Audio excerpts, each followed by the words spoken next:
Les êtres humains, en général, s'efforcent toujours, dans cette vie, pour le succès, d'une manière ou d'une autre. Et je pense que si nous faisons un sondage sur les gens, la réponse écrasante serait personne ne veut être un échec. Personne ne veut échouer. L'échec est l'une des causes de la tristesse, de la dépression, de la toxicomanie, de l'alcoolisme, de tous ces maux parce que les gens ne pensent pas que leur vie soit épanouie. Ils n'ont pas réussi, ils ne sont pas devenus quelqu'un, ils n'ont pas fait ce qu'ils étaient destinés à faire dans leur vie. Et alors, certains pensent même qu'ils ont réussi. Peut-être qu'ils ont établi un plan dans leur tête pour devenir riches. Et ils sont devenus riches. Et ensuite, ils réalisent que l'argent ne les rend pas heureux. Alors ils deviennent tristes et déprimés. Ou ils ont voulu devenir célèbres. Et ils sont devenus célèbres. Puis ils ont réalisé qu'ils n'avaient plus de vie. Ils sont des propriétés publiques. Ils ne peuvent même pas sortir sans que les gens ne les harcèlent. Donc ils ne sont pas heureux. Le succès, tout le monde le veut. Tout le monde a un plan pour ça. Mais très peu de gens y arrivent correctement. Et même les gens qui pensent l'avoir n'ont généralement pas ce qu'ils cherchaient. Alors quel est le vrai chemin de la réussite? Comment allons-nous réussir? Wallahi, seulement par Allah. C'est la seule chose qui déterminera cela. Ce dont nous allons discuter ce soir, Inch'Allah ta'ala, sera la seule chose qui déterminera si vous réussissez ou si vous échouez. Il n'y a pas d'autre moyen. Vous savez, Allah subhanahu wa ta'ala a béni les êtres humains.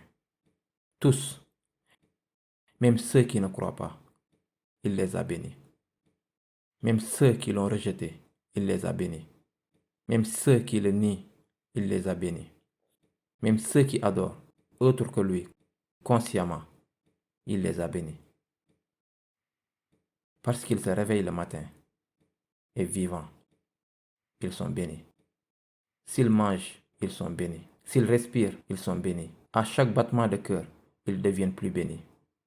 Chaque fois qu'ils boivent de l'eau, ils deviennent plus bénis. Ce sont tous des bienfaits d'Allah subhanahu wa ta'ala qu'il donne à qui il veut. Nous disons la hawla wa la quwwata illa billah. Il n'y a de mouvement, il n'y a de puissance ou habilité ou de capacité que par Allah. Alors c'est une bénédiction. Il bénit tout le monde. Mais parmi les bénédictions d'Allah subhanahu wa ta'ala, il n'y a pas plus grande bénédiction qu'il a donnée à l'humanité que sa dîne, sa religion, son mode de vie pour l'humanité, qui est le plus généreux bienfait qu'Allah a jamais offert à l'humanité.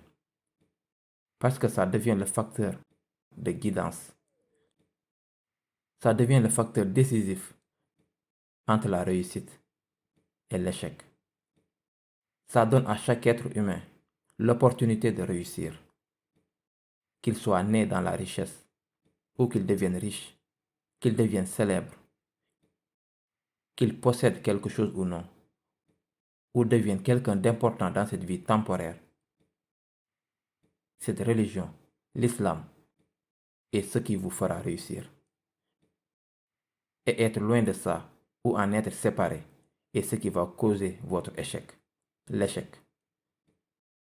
Comme le frère l'a récité, Allah subhanahu wa ta'ala dit Haza siratu mustaqim. Ceci est mon chemin droit. Et c'est au singulier. Je veux passer par quelque chose avec vous. Qu'Allah subhanahu wa ta'ala a dit, qui nous fait savoir que le droit chemin, cette religion bénie, et sur quoi elle est basée, et tout ce dont les êtres humains ont besoin dans cette vie, c'est tout. Avec elle, ils peuvent réussir sans rien d'autre. Sans elle, ils ne pourront jamais réussir. Et ceci est la vérité. C'est quelque chose qui devrait être ferme dans le cœur de chaque personne qui croit.